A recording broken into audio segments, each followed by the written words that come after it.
자, 안녕하십니까. 10월 4일, 이제 4분기가 또 시작이 되었습니다. 자, 추석 명절 긴 연휴는 잘 보내셨습니까? 자, 추석 명절 지나고 첫 거래일인데, 그죠?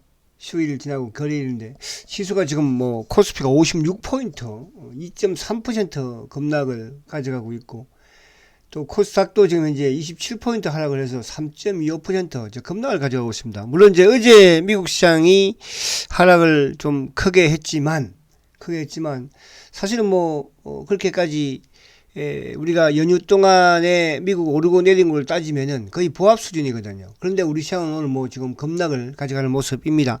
근데 우리 시장이 이제 급락을 가져가는 부분에서는 아무래도 이제 불안감 부분도 있겠지만 오늘 외국인들이 2천억을 지금 팔고 있고요. 그리고 이제 기관들이 4,300을 파는데 아침부터 지금 이제 기관들이 지금 이쪽 금융투자 쪽도 3,700억, 뭐 기관들 연기금 3억 펀드, 그러니까 전체적인 수급이 지금 악화되고 있는 그런 상황 속에서 지수가 좀 크게 하락하는 그런 모습입니다. 근데 이제 제가 지난 추석 전날도 마찬가지로 그 이전부터 그죠? 9월 달부터 지속적으로 현금 확보를 일부 말씀을 드렸고 그리고 이제 일부 뭐 추석 이후에 우리가 바라볼 수 있는 이런 일부 제가 종목 선상 그죠? 바이오 쪽에 일부 요 종목들만 말씀을 드렸으니까 뭐 거기에서 크게 변함없이 진행이 되면 연말도 좋지 않을까 이렇게 생각을 해봅니다. 그러니까 지수를 기대하기는 힘든 부분이고 그죠? 뭐 2차 전지를 비롯해서 뭐 그동안의 자동차 부품이든 반도체든 그죠? 다 고점에서 또 일부 차익 실현을 말씀을 많이 드렸습니다. 그죠? 그래서 그런 부분을 상기하시면서 참 지금은 이제 어떻게 대응을 할 것인가. 어쨌든 이제 그죠? 뭐 지금 현금을 가지고 계시던 이런 부분에서는 자, 지금부터 좀 잘 들으세요. 제가 추석 전에도 그랬습니다. 그죠? 일부 딱 한두 개 정보만 오히려 일부 조금 매수를 해서 넘기고 다 현금화 시켜놓으라고 말씀을 드렸어. 개별 단기 매매 부분에서는.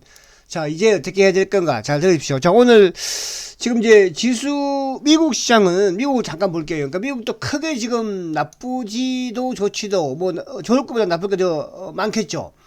근데 미국이 보면은 어쨌든 이제 나스닥도 어쨌든 이제 고점을 자꾸 낮춰가잖아. 그죠? 그럼 제가 최악의 경우는 뭐라고 했습니까? 최악의 경우는 미국도 나스닥이 12,500까지는 그죠? 내려올 수 있다는 거예요. 12,500 정도까지는 한 200, 300 여기까지는 그죠? 그러니까 여기 이제 충격을 안 주고 좀 스물스물 내려오는 그런 부분이면 우리 시장은 그렇게 나쁠 게 없다 이렇게 제가 말씀을 드리는 거니까. 그래서 미국이 이제 아무래도 뭐 어쨌든 지금 10년물 국채 그죠? 10년 만기 국채가 지금 4.8. 그러니까 이것 때문에 이제 결국 미국이 힘든 거고 유가도 지금 90달러 부분이긴 하지만 이런 부분들은 뭐 하루아침에 해결될 건 아닌 것 같아요. 그죠? 그렇게 본다면 아무래도 국채금리가 오르게 되면 주식시장은 상대적으로 그죠? 자금이 빠져나갈 수밖에 없겠죠. 그쪽이 더 안전하니까. 그리고 이제 미국은 또 하원 의장 메카시가 또 해임을 당했잖아요. 이 정치적인 좀 불안감 이런 부분도 조금 있으면서 미국 시장이 하락을 했는데, 근데 미국이 이제 우리가 아시다시피 지금 이쪽에 추석 전에 그죠? 전에 주가를 크게 하회한 것도 없어요.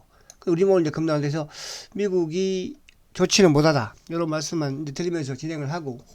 자, 그러면 이제 우리 시장 부분으로 오면, 자, 우리 시장 부분에서는 결국은 지금 지수가, 자, 오늘 유한양행, 그죠? 이제 바이오의 호재가 먹힌다는 뜻이에요. 바이오의 호재가. 추석 전에는 누가 먹혔습니까? 그때는 한울바이오가 먹혔죠. 오늘은 유한양행 오스코텍이 먹히죠. 그럼 차후 부분에서도 누가 먹히겠습니까? 그런 부분들을 하나 둘 제가 말씀드릴 테니까 바이오 쪽으로만 연말까지는 조금 약간 뭐 3개월 정도 집중을 하시고 다른 쪽은 이제 매매 차원에서 접근하면 된다 이렇게 말씀드립니다. 자, 근데 지금 지수는 자, 여기 이제 그동안 박스권을 깨면서 그러니까 제가 이제 요 부분을 결국은 2,500을 깨지는 부분에서 그죠? 이제는 힘없이 그럼 어디까지 온다고 그랬어요? 그럼 이제 그 밑에 하단 부분이 2360이라고 그랬죠. 그럼 이제 어쨌든 지지대 역할을 할 수 있는 게 2360이나 80이나 요 사이가 되었을 가능성이 많잖아. 그죠? 이렇게 되면 이제 위에 어쨌든 뭐 고점은 이제 뚫기는 힘들 것이고, 그러면 이제 주가가 안 빠지는 선상에서는 말 그대로 또 화려한 종목 장세가 나옵니다. 오늘도 이제 일부 바이오도 강한 종목도 있지만, 그죠? 테마적인 부분도 있겠지만, 오늘 기아차 현대차도 자동차도 그죠? 나쁘지 않잖아요. 바닥 제가 확인했다고 그랬잖아요. 그죠? 그래서 그런 부분을 여러분 이해를 하시면 되는 거예요. 그래서 지금 오늘 지수가 조금 심한 부분이기는 해요. 그죠? 심한 부분이기는 해요. 그래서 지수 부분에서는 최악의 경우 부분에서는 앞에 말씀드린 것처럼 2300 뭐 한 5, 60까지도 그죠? 주가는 하락할 수 있다. 1차적으로 이렇게 좀 준비를 하시면서 약간 보수적으로, 그러니까 이렇게 한두 종목 오르는 걸 잡으려고 덤비는 건 아닌 거잖아요. 그죠? 그냥 보수적으로 좀 접근을 하면서 종목도 매매를 하시면 된다 이렇게 말씀드리고요. 자, 먼저 이제 005930. 자, 삼성전자가 이제 결국은 최악의 경우가 이거 결국은 어디까지? 이렇게 되면 이제 66,000원까지는 뭐 문을 열어도 된다고 그랬죠. 그러니까 66,000원대 이 구간대, 그러니까 66,000원대가 이제 왜 그러냐 하면 4월달, 5월달에 거의 2개월 동안 뭡니까? 저항대 역할을 했던 거거든요. 그러니까 이번에 이제 8월달에도 거기에 받치고 올라갔죠. 그럼 여기서 이제 10월달도 마찬가지예요. 그래서 오늘 빠지고 내일 정도 빠지면 바닥 나옵니다. 삼성전자 바닥 나오면 지수 역시 마찬가지로 바닥이 나오겠죠. 그죠? 그렇게 보고, 삼성전자보다는 상대적으로 이제 000660 하이닉스는 낙폭이 적죠. 하이닉스는 바닥 깨지 않았죠. 만약에 이제 하이닉스가 여기를 깬다면, 그러니까 11만원을 깬다면, 그때는 하이닉스 어디까지 걸렸어요? 그때는 하이닉스도 9만원 6, 7천원까지는 빠질 수 있는 거예요. 그죠? 그러니까 이제 이런 매듭을 깼을 때 주가의 방향이 그만큼 중요한 겁니다. 그래서 그런 부분만 좀 체크하시면 될 것 같고요. 자, 그리고 이제 이쪽에 최근 들어서 바닥을 다져놓은 게 뭐예요? 000270 기아차. 바닥 다져놨잖아. 그죠? 그러니까 이쪽으로 제가 피신하라고 그랬죠. 제가 이제 저번에 TV에서 그런 말씀 드렸어요. 괜히 다른 데 가서 자신 없으면 자동차 쪽으로 피신해서 계시라. 왜? 실적이 그래도 최고로 좋으니까. 그죠? 밑에 빠져 있으니까. 응? 주가 올라가면 올라갈 것이고 주가 내려가도 다른 주식보다는 덜 내려갈 것이다. 이런 말씀 드렸죠. 그래서 기아차 여전히 매수는 하지 마세요. 지금 매수할 그런 상황은 아니고, 그죠? 만약에 예를 들어서 다른 쪽에 불안한 분들, 그런 분들, 현금을 가지고 있으면 자꾸 뭐 이렇게 다른 거 매매하면서 깨물 그런 분들은 그냥 들어가서 계시면 안전하게 태풍이 지날 때까지, 그러니까 이거 보면 이제 노아의 방주라고 하잖아요. 그죠? 자, 005 380 현대사도 마찬가지예요. 더 빠질 건 없어요. 그죠? 그러나 여전히 지금 반도체가 됐든 뭐 다른 2차 전지가 됐든 이런 종목들은 아직까지도 IT가 됐든 불안하거든요. 무슨 말인지 아시죠? 이제 그렇게 이해를 하시면 되고요. 자, 그 다음에 이제 이쪽은 할 거 없어요. 할 거 없고 지금 이제 이쪽이 무너지는 부분에서는 뭐 계속 지금 연지어 드렸죠. 그죠? 포스코, 퓨처엠 덤비지 말라고 올고 물량 줄이라고 그렇게 말씀 많이 드렸어요. 그죠? 68만원대에서 줄이라고 그러고요. 그죠? 자, 주가라는 것은 아무리 이 시세가 또 크게 나면 그만큼 또 주가가 하락하는 시간도 있는 것이고요.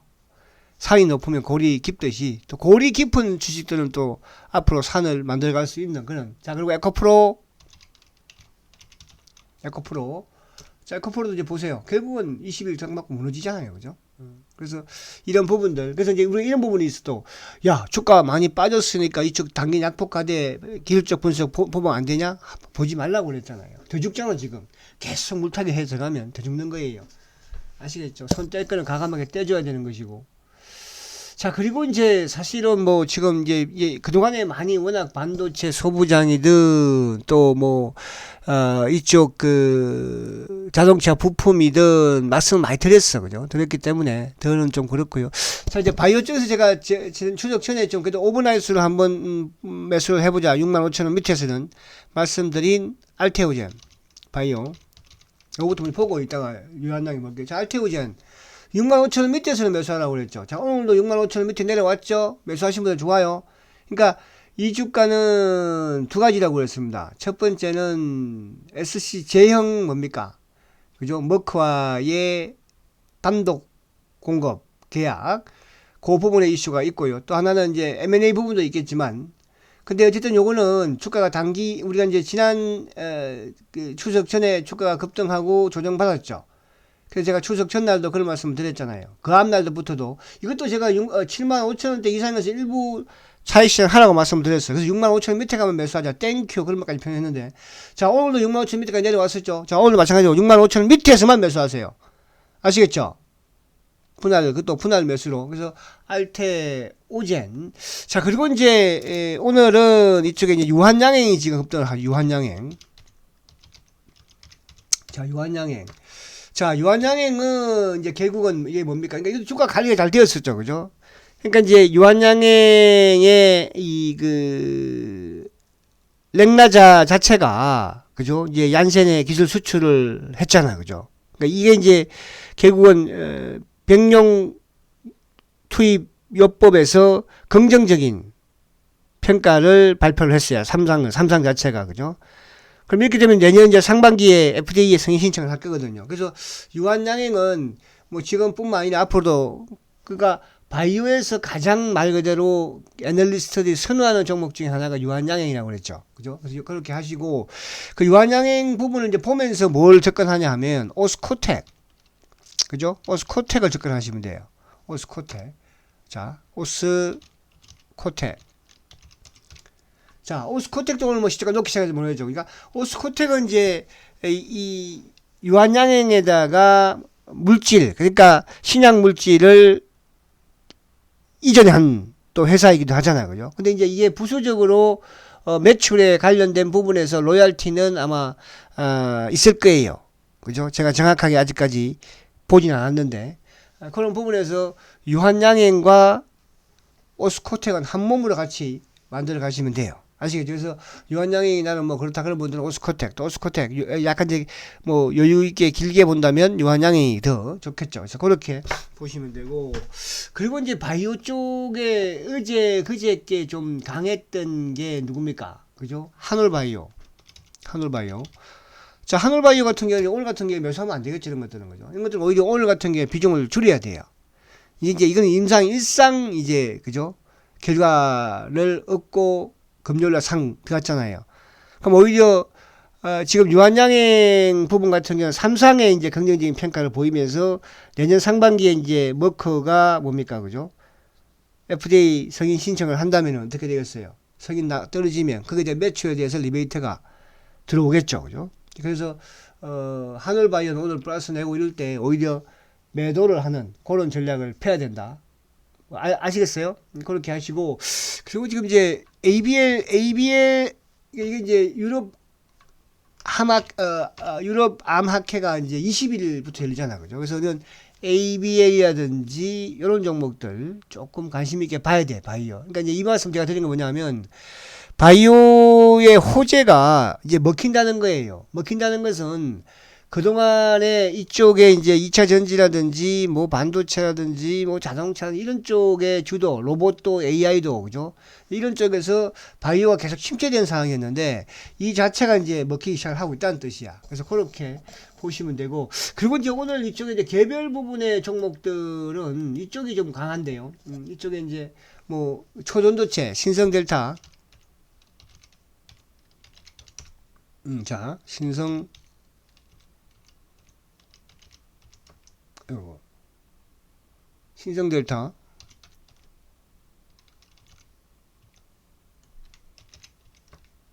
자, 이런 쪽도, 이렇게 실제 받는 이런 것도 이제 오늘 이렇게 올라오잖아요. 그죠? 오히려 뭐 위에 좀 물리신 분들은 매도 차익 실현을 하세요. 아시겠죠? 그리고 이제 제가 이제 저번에 한번 선암 이런 것들, 선암.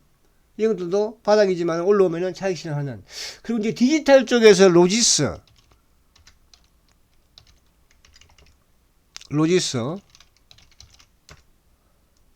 자, 어서 보세요. 이게 뭐? 로지시스죠, 로지시스. 자, 이런 것들은 오늘 오히려 매도. 아시겠죠? 매도. 한네트. 이런 것도 오늘 매도. 아시겠죠? 그래서 오늘 지금 이쪽에 뭐 이쪽 그 초전도체라든지 또 이쪽 디지털 화폐라든지 이런 쪽은 오히려 매도 관점으로 접근하고, 그래서 오늘 바이오 쪽 부분의 종목들을 조금 노려보는. 자, 그리고 이제 068270 셀트리온도 오늘 뭐 좀 물론 크게 하락을 하고 있지만 지수가 지금 뭐 워낙 또 하락, 그러니까 지수와 연동될 수밖에 없겠죠, 그죠? 그래서 지금 꼬리를 조금 달고 있는 모습인데 어쨌든 뭐 지금 시장과 연동이 안 될 수밖에 없으니까, 그죠? 그래서 꼬리를 조금 달면 셀트는 아무튼 어제 수요일날 저점이 조금 저점으로 될 가능성도 있어 보이긴 한다. 이렇게 말씀을 드립니다. 자, 셀트는 7시도 셔터 시간이 있으니까. 그리고 이제 오늘 또 4시부터 그죠? 또 셀트리온이 주주 간담회가 있거든요. 그런 부분에서 조금 이제 10월달은 그죠? 바이오 쪽 부분들이 또 호재가 좀 먹히는 그런 부분이 되지 않을까 보여집니다. 자, 화이팅 하시고 오후장에 다시 또 뵙도록 합니다.